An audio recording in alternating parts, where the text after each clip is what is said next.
The courtroom had heard strange claims before, but nothing prepared anyone for Karen Mitchell.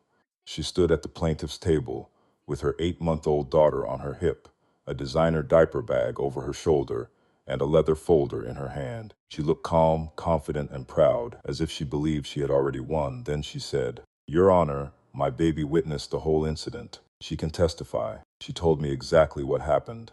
The room froze. Judge Judy's pen stopped in midair. The bailiff turned his head, unsure if he had heard correctly. Even the stenographer paused before typing the sentence into the record. Karen did not look embarrassed. She looked satisfied, as if she had just revealed the evidence that would destroy her neighbor's defense. But this was not just another ridiculous courtroom moment.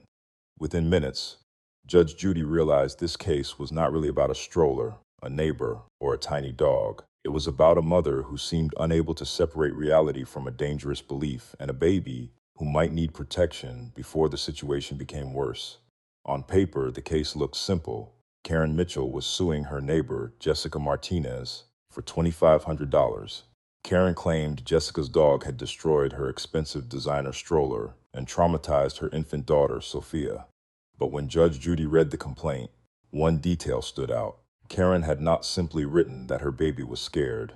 She wrote that her baby had reported the incident to her. She described the child as if an 8-month-old had understood, remembered, and explained what happened. That was not normal exaggeration. That was a warning sign. Karen was 38 and called herself a full-time mother and social media influencer. Her following was small, but her posts repeatedly called Sophia a genius baby, claimed doctors misunderstood her, and insisted the child was destined to become famous. Jessica Martinez was a 34-year-old ICU nurse who lived quietly with her tiny Yorkie, Buttons.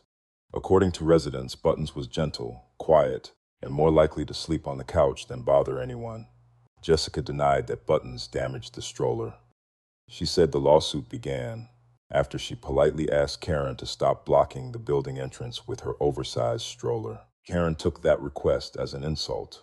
1 week later, Jessica received court papers. When the cameras began rolling, Karen entered like she was waiting for applause. Sophia rested against her hip, chewing peacefully, completely unaware that her mother was about to turn her into the strangest witness the courtroom had ever seen. Judge Judy began directly. "Miss Mitchell, you're suing Miss Martinez for $2,500. You say her dog damaged your stroller and frightened your daughter. Tell me what happened." Karen turned a simple question into a performance. "Your Honor," she began, "this woman allowed her vicious animal to destroy my limited edition designer stroller. She has no respect for mothers, babies, or basic safety." Jessica stared from the defendant's table. Karen continued, waving her free hand. "Any responsible pet owner would know you do not let an animal run wild where children live.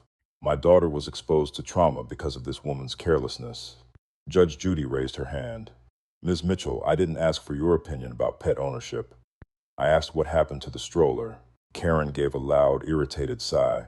"Well, if you would let me explain the full context, Your Honor, maybe this would make sense." The courtroom went silent. Judge Judy leaned forward. "Excuse me." Karen still did not understand the danger.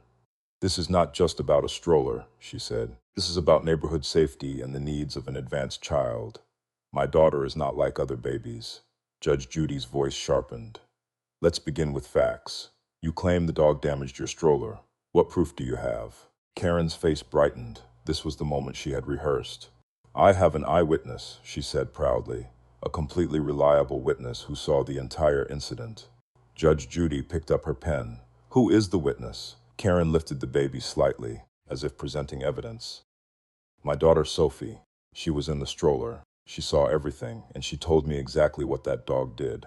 A wave of stunned murmurs moved through the courtroom. Jessica covered her mouth. The bailiff stared. Audience members looked at one another, unsure whether Karen was joking. She was not joking. Sophia chewed quietly, unaware that she had just been offered as a courtroom witness. Judge Judy set her pen down slowly. "Ms. Mitchell, your daughter is 8 months old." "Yes," Karen answered.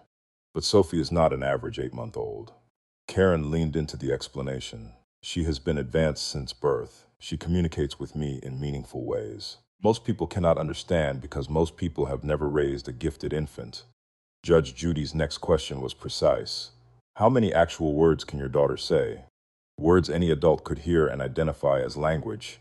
Karen hesitated, but only for a second. She does not perform for strangers, Karen said. She is selective. But when we are alone, when she feels safe with me, she speaks in complete sentences. The mood changed. At first, people had been shocked. Some had almost laughed. Now the silence became heavy. This no longer felt like a strange legal tactic. It felt like something was seriously wrong, Karen continued. She tells me about her feelings. She tells me what she wants. She tells me what she sees. She told me that Ms. Martinez's dog scared her. Judge Judy leaned forward. Your 8-month-old baby told you in words that the dog attacked her stroller.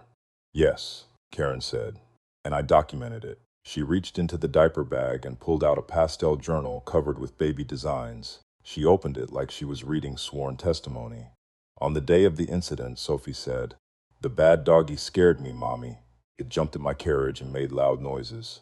I was very frightened." Those were her exact words. The courtroom froze again. Judge Judy extended her hand. Karen handed over the journal proudly. Judge Judy turned the pages. Her face grew more serious with each entry. The notebook was filled with long conversations Karen claimed to have had with her infant daughter. There were entries about food, feelings, neighbors, and opinions no 8-month-old child could possibly form or express. Judge Judy closed the journal. Have you shown this to your pediatrician? Karen's face hardened. I don't need doctors to explain my own child to me. Have you discussed these alleged conversations with a child development specialist? No, Karen snapped. Doctors use outdated charts. They do not understand gifted children. I have done my own research. There are mothers online who know exactly what I'm talking about. Judge Judy stared at her. The case had moved beyond money. She was no longer looking at an annoying plaintiff. She was looking at a mother who might be experiencing a serious mental health crisis while holding a baby whose safety depended on whether someone in the room had the courage to intervene. And Miss Mitchell, Judge Judy said, her voice low and firm, listen carefully. An 8-month-old baby does not speak in full sentences. She cannot describe an event, identify who damaged property, or testify in court. Babies babble. They make sounds. Some may say simple words like mama or dada. They do not have conversations. Karen's eyes filled with tears, but they were tears of anger. You don't understand, she said. Everyone keeps trying to make me feel crazy because my daughter is different. Judge Judy did not blink. This is not about being different. It is about medical reality. Karen shook her head. She talks to me because I'm her mother. She trusts me. She told me what happened. Then Judge Judy asked the question that made the entire room hold its breath. Do you truly believe your baby speaks to you in complete sentences? Karen looked around the courtroom, searching for someone who would support her. No one did. Then she whispered, yes. A moment later, louder, yes, I know what I hear. I know what my daughter tells me. Judge Judy took a slow breath. Ms. Mitchell, I am not only dismissing your lawsuit, I am ordering a mandatory psychiatric evaluation before you leave this courthouse today. Karen went pale. What? She cried. You can't do that. I came here about a stroller. You have no right. Judge Judy remained calm. Yes, I do. And I am notifying Child Protective Services to conduct a welfare check on your daughter. The audience gasped. Karen clutched Sophia tighter, and the baby began to fuss. You're trying to take my baby. Karen sobbed. I'm a good mother. I love her more than anything. Judge Judy's expression softened, but her decision did not. This is not punishment. This is intervention. A mother who genuinely believes her infant speaks in full sentences may not be able to accurately judge her child's needs. You need help, and your baby needs to be safe while you receive it. A psychologist and a social worker had already been brought to the courthouse. The psychologist approached Karen gently. Ms. Mitchell, we are not here to hurt you. We are here to make sure you and your daughter are safe. We will speak privately, and your baby will remain with you while we begin. Karen cried openly. Her confidence had disappeared. The reality she had built around herself was being challenged in the most public way possible. Judge Judy delivered the ruling. Your case is dismissed. You will receive no damages. You will pay Ms. Martinez's court costs for defending a claim with no basis in reality. You will complete the evaluation today. You will cooperate with Child Protective Services.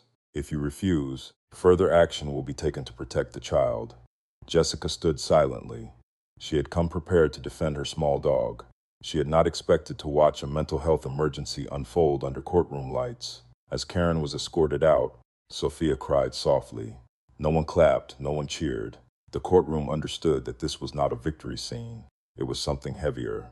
30 days later, Judge Judy's concerns were confirmed. Karen underwent a psychiatric evaluation and was diagnosed with severe postpartum psychosis with delusional features.